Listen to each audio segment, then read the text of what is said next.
Welcome back, makeup mavens! Today, we're diving deep into the mesmerizing world of eyeshadow palette. From color selection to blending techniques, we've got it all covered. So grab your brushes and let's unleash the artist within. First things first, let's talk about color selection.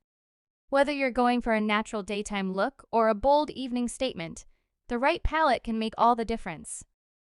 I'll guide you through how to choose the perfect shades to complement your eye color and skin tone.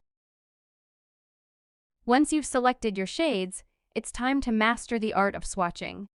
I'll show you the best techniques for applying and blending swatches to get a true representation of how the colors will look on your lids.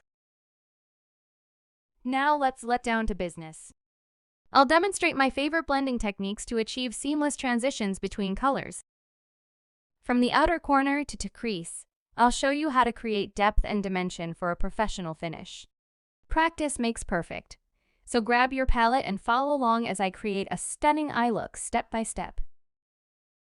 Whether you're a beginner or a seasoned pro, there's always something new to learn in the world of eyeshadow. And there you have it, beauties! With the right palette and a little know-how, the possibilities are endless. Don't forget to like, comment, and subscribe for more beauty tips and tutorials. Until next time, stay fast.